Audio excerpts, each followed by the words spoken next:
already know who it is. It's your girl, Sugar Now, blessing you once again with the What Need Some Sugar podcast.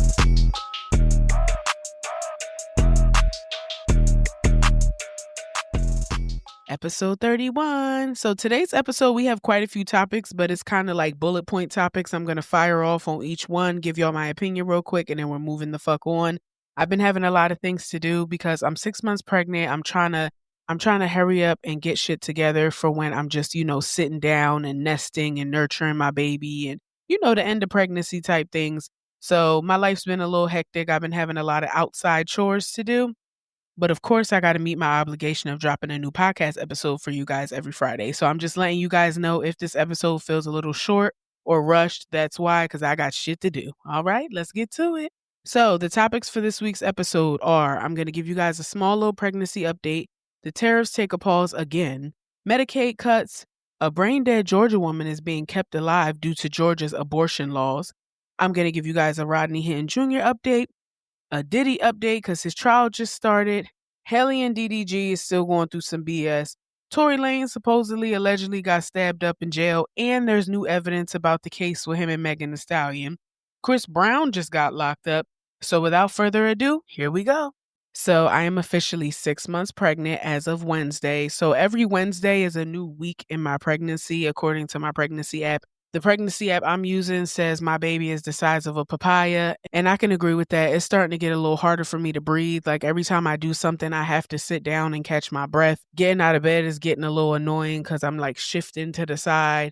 The other day when I was walking to my car, I felt like I was waddling. I said, oh, no, bitch, this can't start this early, not at 6 months. But, my stomach just going to get bigger from there. I was already a big girl before I got pregnant, so I'm starting to see the formation of the bump at the top of my stomach. I recently had a fetal echo scan where they was looking at the baby's heart. I'm going to say I did not have a good experience with the woman who was doing my scans. She just was, I don't know if she was personally having a bad day, and I'm very considerate of that sometimes.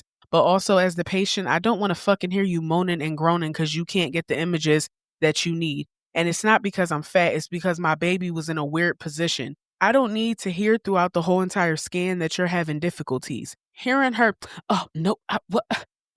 I sat there and closed my eyes and my boyfriend was like, ma'am, is everything okay? She said, yeah, the baby's just in a weird position. I got to get the left side of the heart. I can't get all the images.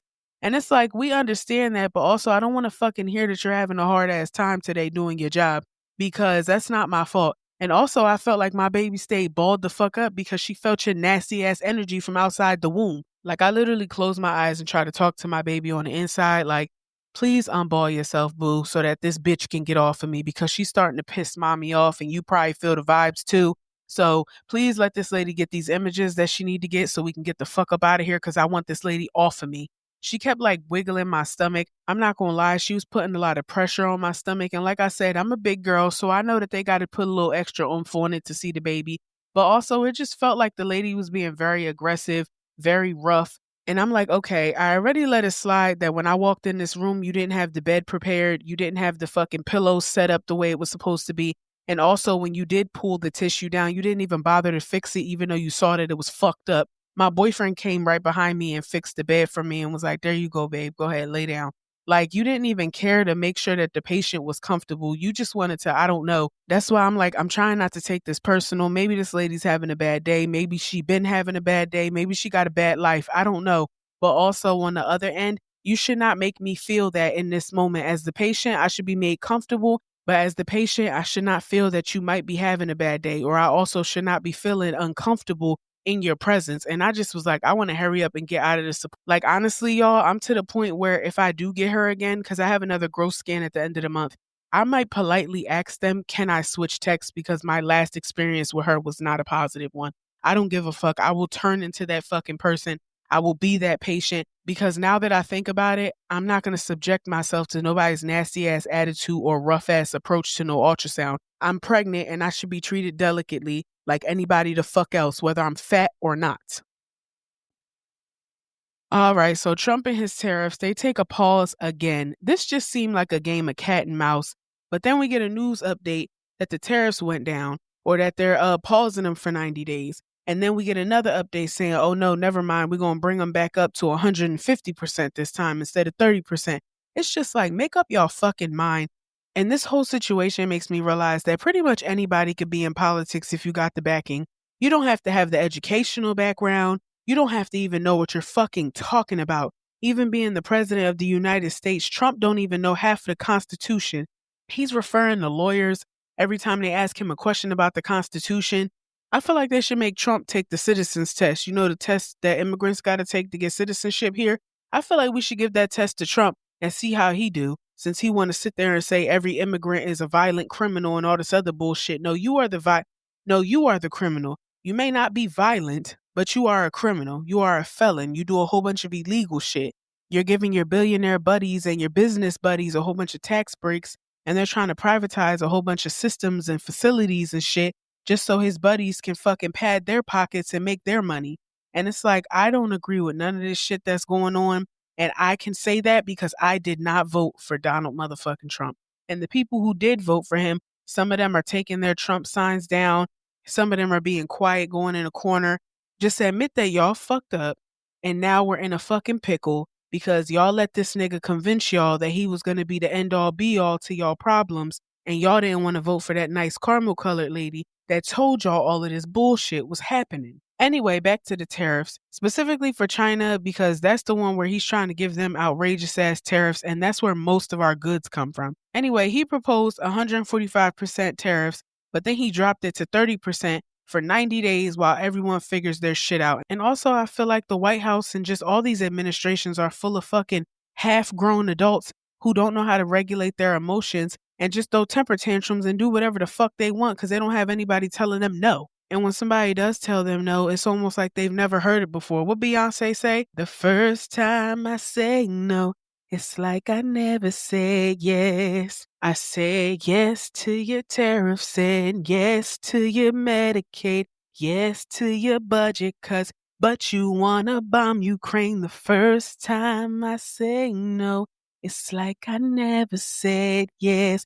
It's just like, what the fuck is going on in that White House? I could be the motherfucking White House secretary.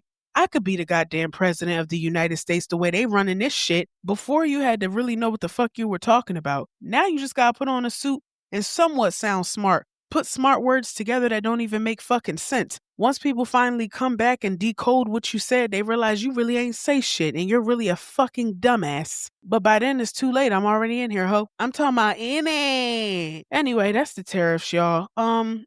So all I know is just cut down your spending, pay attention to all the politics going on, call your state reps, let them know you ain't fucking with what's going on, and see where this shit go. I'm not letting this shit stress me out, honestly, because that's what they wanted to do. They wanted to stress you out. They want you to retaliate. They want you to do a whole bunch of bullshit, say a whole bunch of bullshit. And it's like, try again, mother sucker, because I'm cool, for real. Now, something that is getting people's panties in a bunch and is getting people riled up. Anyway, specifically on the cuts, the things being considered are reduced federal matching rates. So this is lowering the minimum federal matching rate for Medicaid, which would shift costs to states, potentially leading to deep cuts in Medicaid programs. So what this means is the federal government pays a portion into the Medicaid program and states have to pay their portion into their own Medicaid program. There's a lot of states that cannot afford to provide Medicaid to a lot of their residents. So if a lot of the states will have to cut a lot of people out of the program because they will not be able to afford coverage for all of these people. Another thing is the work requirements. They're imposing monthly work requirements for some Medicaid beneficiaries, which could lead to loss of coverage for those who cannot meet these requirements. And one side of it is like, okay, if they can work and they're able to make money and pay for their own insurance, what's the problem?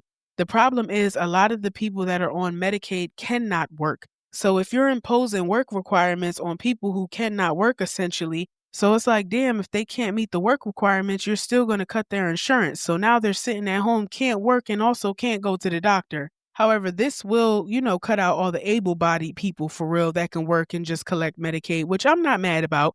So I don't always want to trash talk some of these cuts because if you really think about it, some of them make sense. They're not all the way around the board negative. It's just you also have to think about the people who can't meet these requirements that you're going to try to force to meet these requirements. Those are the people I feel bad for, not the people who are just getting Medicaid for free. Next, the provider taxes. So it says restrictions on states' abilities to use provider taxes to help finance Medicaid could significantly impact funding. Now, I have to look into this a little bit more, but from how it reads, I think they're saying that states tax providers a certain amount to help fund the Medicaid program, and those taxes are about to be looked at, reevaluated, and maybe lowered. So the state won't be able to collect as much on the provider taxes as they used to, which in turn funded their Medicaid program. I think that's what that's saying. Next, they have the elimination of optional services. So this says some proposals aim to eliminate coverage for specific optional services like home modifications and adult daycare. Now, these adult daycares aren't solely for people with special needs. Elderly people go to adult daycares. It's not just for special needs people. So now it's going to be more people in public spaces. So if these Medicaid cuts go through, I just want to let y'all know and put things into perspective that even if you yourself do not have Medicaid, a lot of these cuts are going to impact the public and just society as a whole. Another cut is immigration restrictions. Some proposals will reduce the federal share for states that allow undocumented immigrants to enroll in Medicaid. Now, y'all know how Trump feel about a whole bunch of immigrants. So what this is basically saying is they're going to make it very hard for anybody who's an immigrant to have health insurance. Now, I don't really know how I feel about this because I feel like everybody should have health insurance. Lastly, restriction on Planned Parenthood. Preventing Medicaid from funding health providers that also offer abortion services is a targeted provision. They overturned Roe versus Wade, so y'all already know they put it on the states whether or not abortion was legal. And what this is saying is we don't want Medicaid to pay for Planned Parenthood at all. So good luck, have fun, and have that baby. Bye. So in our Wow That Really Happened segment, a pregnant woman in Georgia was declared brain dead after a medical emergency and has been kept alive on life support for 3 months by doctors to allow enough time for the baby to be born and comply with Georgia's strict anti-abortion law. The case is the latest consequence of abortion bans introduced in some states since the Supreme Court overturned Roe v. Wade 3 years ago. Adriana Smith, a 30-year-old mother and nurse, was declared brain dead, meaning she is legally dead, in February. Her mother, April Kirk, told Atlanta TV station WXIA. Newkirk said her daughter had intense headaches more than 3 months ago and went to Atlanta's Northside Hospital where she received medication and was released. The next morning, her boyfriend woke up to her gasping for air and called 911. Emory University Hospital determined she had blood clots in her brain and she was later declared brain dead. Newkirk says Smith is now 21 weeks pregnant. Removing breathing tubes and other life-saving devices would likely kill the fetus. Neither hospital immediately responded to the emails Thursday from Associated Press. Smith's family said Emory doctors have told them they are not allowed to stop or remove the devices that are keeping her breathing because of provisions in state law that bans abortions after cardiac activity can be detected. The law was adopted in 2019 but not enforced until after the U.S. Supreme Court overturned Roe v. Wade in 2022, opening the door to state abortion bans. Georgia's ban includes an exception if the abortion is necessary to maintain the life of the woman. Smith's family, including her 5-year-old son, still visit her in the hospital. Newkirk said the doctors told the family that the fetus has fluid on the brain and that they're concerned about its health. She's pregnant with my grandson, but he may be blind, may not be able to walk, may not be able to survive once he's born, Newkirk said. Newkirk has not commented on whether the family wants Smith removed from life support or not. So, who has the right to make these decisions? Monica Simpson, executive director of Sister Song, which is the lead plaintiff in a lawsuit challenging Georgia's strict abortion laws, said, "The situation is problematic. Her family deserves the right to have decision-making power about her medical decisions," Simpson said in a statement. Instead, they have endured over 90 days of re-traumatization, expensive medical costs, and the cruelty of being unable to resolve and move towards healing. Now, y'all, what this situation looks like and feels like and is they're using this woman's body as an incubator. I seen a video on TikTok that I wholeheartedly agree with. They are using this woman as a scientific experiment because if she is legally brain dead, why would you keep her alive just because you're not allowed to terminate a pregnancy? I wish I can get some help understanding how it would be considered terminating a pregnancy if the mother is brain dead, she died, and the baby inside her naturally would also pass. Because if she's dead, then technically the pregnancy is already terminated. What if the family wants to just pull the plug and let her and the baby rest in peace? No, you're forcing her to have this baby and accumulate medical bills. And also, who's paying for these medical bills? You've been keeping this woman alive since February. That means she's due about the end of August. You're going to deliver the baby, then what? Pull the plug? So not only do they have to deal with a newborn, they also got to plan a funeral. I feel so bad for her family. This is a very fucked up situation. If I was her family, I would find a way to sue the state of Georgia, sue the hospital, because this is inhumane. It's not about money, but the money is also going to take care of the child in the long run, the children in the long run. But remember, she has a 5-year-old child that's seeing his mother. Even though if I was them, I wouldn't take little buddy up there to see his mom anymore. But they're telling him that his mom is asleep. But what are y'all going to tell him once the baby is born and his mom is dead? What you going to say? Oh, mommy sleep forever now? It's sad all the way around. And my condolences and my prayers to the family, because I know this is a very, very, very hard situation. And I know that God got y'all in the end, and y'all will get victory. Y'all will get glory. Rest in peace to Adriana Smith. And I pray that the baby comes out fine and y'all will be able to explain to this baby what happened. I hope they don't then take the baby from y'all and try to experiment on the baby to see if everything's all right, because the mom been dead. Like, it's just a lot of shit going on. And like I said, they're really trying to see if this is a possibility for the future. Like, if we could just take a woman's body and plug it up without her being conscious or really alive and just produce babies from it until the body can't take it no more, then let's do that shit. That's what this is looking like. And this shit is getting scary. Next, and while that really happened, a small update on Rodney Hinton Jr. He's the Cincinnati man who's accused of purposely crashing his car into a sheriff's deputy. Supposedly, the sheriff's deputy that he killed his son a couple days earlier. Rodney pleaded not guilty to new aggravated murder charges. There was a video circulating around where Rodney was being escorted by 3 white cops in an elevator, and there was a black cop who stepped into the elevator. And supposedly, allegedly, that cop wasn't supposed to do that, and that black cop, unfortunately, was fired. Which, if that's true, that's sad. But also, let's appreciate that black man for doing his job, but also doing his due diligence as a black man, making sure procedure was followed and no fuck shit was going on. Like, yes, we're transporting a prisoner, but also y'all not gonna do no bullshit that y'all not supposed to be doing to this black man because he killed some white cop. I hope the rumors that that cop was fired are false, because he don't deserve to lose his job behind that. I also could understand, him getting a slap on the wrist as far as procedure goes, like, oh, you're supposed to be posted here and you took it upon yourself to go somewhere else. So he said, let me use my cop privilege to get on this fucking elevator and make sure that this black man is okay and everybody in here follow the rules and do everything by the book. I'm going to keep giving you guys updates on Rodney Hinton Jr. because I'm watching that case my damn self closely, because I want to make sure that they do right by that man, because I don't think he did anything wrong. In this week's drama and bullshit segment, I don't want to say this is drama or bullshit because it has to do with some serious allegations, but Diddy's trial started and Cassie the first one up, and they're asking her all types of shit about the freak offs. Mind you, she on the stand 8 months pregnant. I feel so bad that she has to recall, relive, and retell all of these horrific stories that she's been through, especially in front of her husband, who's also in attendance. But it's not like she had the choice to say, no, I don't want to. Even though she got that big ass payout, she still got to testify, which I know Diddy and his people are mad as fuck. You just paid this lady millions and millions of dollars to shut her the fuck up and make a case go away. And now she's still on the stand telling your business. You thought that shit would make her be quiet and go away. And now she got the money and she's telling her story. I don't feel bad for Diddy at all, because Diddy just sound like a freaked out ass nigga who took it too far. People like to have fun. People like to have sex, orgies, take drugs, do all that shit. Once it's not fun for people anymore, let them go home. Do not subject them to none of that shit, because now you teeter in the line of sex trafficking and sexual abuse and sexual assault and all types of shit like that. So what Diddy started to do is use his power and his money to take advantage of people. That's why he on trial. That's why he in jail.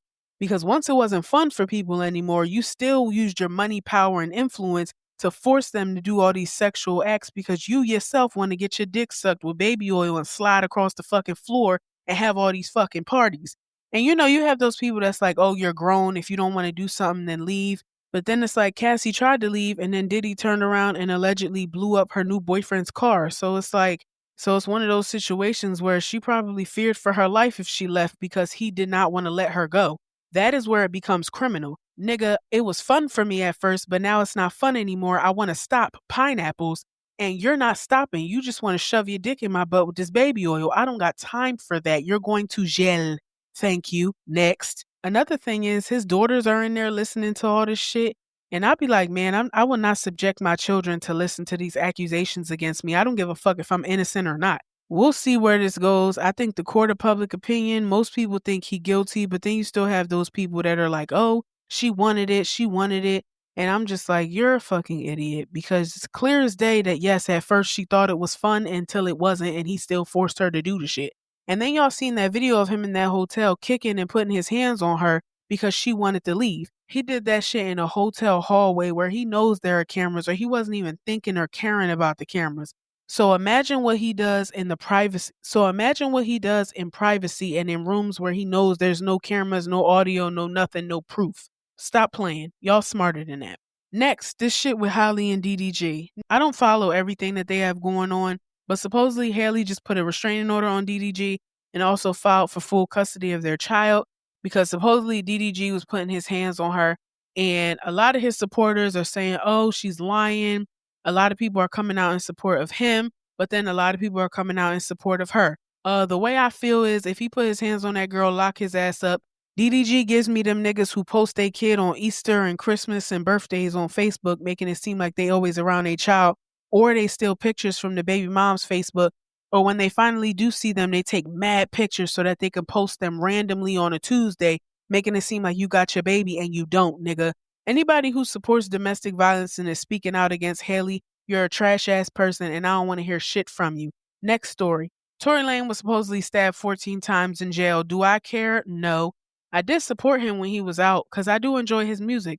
But a lot of the discourse around this Megan Thee Stallion thing really shows a lot of people's ugly side because y'all are mad at Megan Thee Stallion for getting shot at. How are you mad at the victim, calling her all types of liars, when whole time there was a whole entire trial full of fucking evidence and this man was convicted? And then to make shit even clearer, he wasn't even convicted of shooting her. He was convicted of having a gun.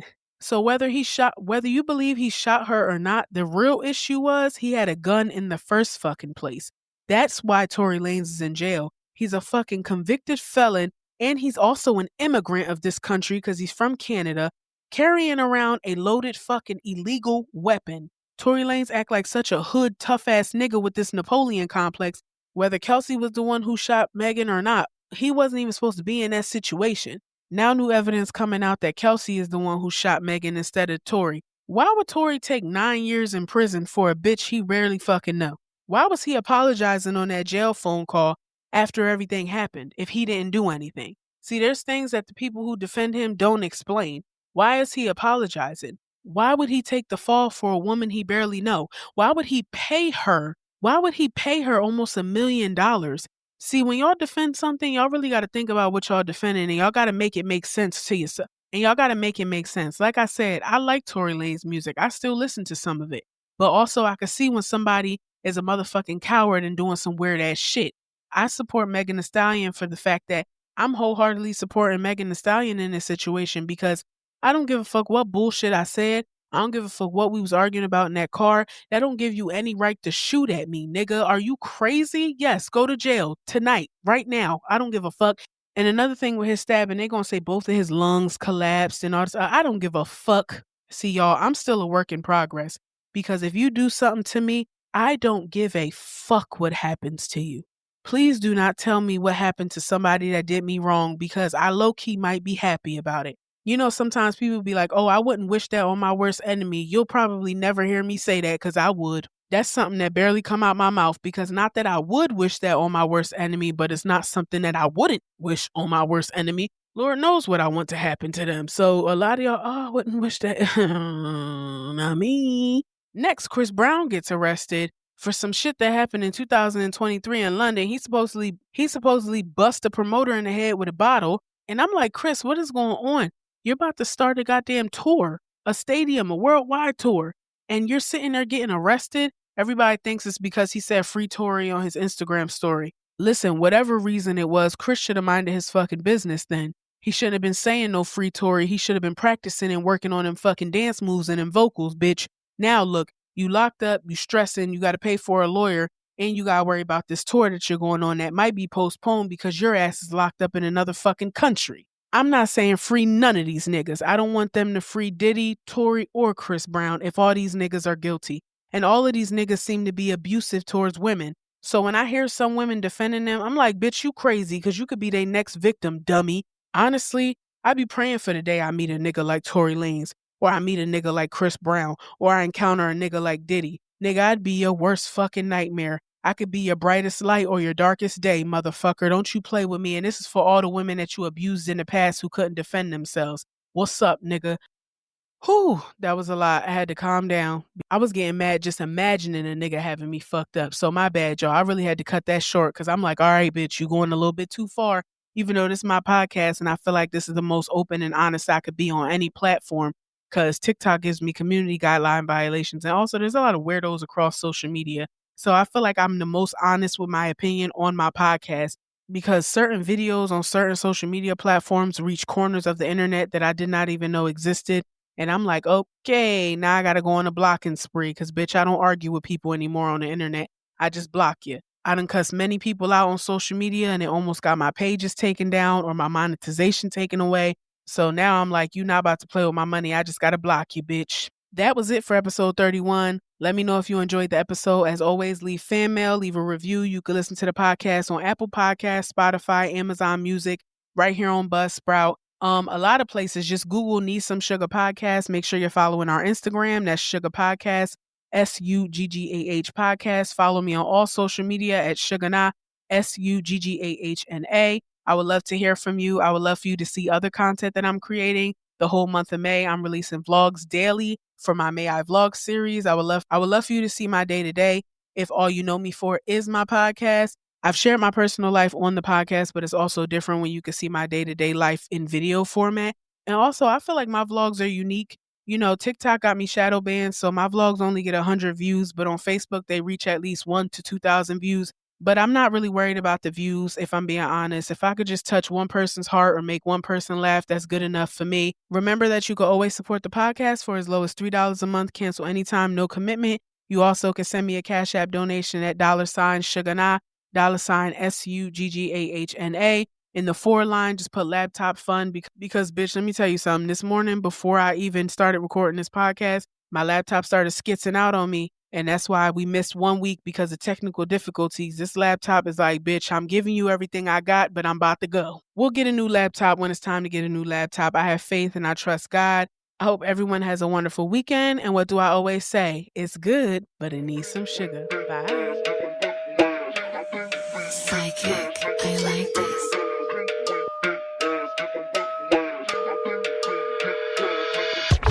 You already know who it is. It's your girl, Sugar Now, blessing you once again with the What? Need Some Sugar Podcast.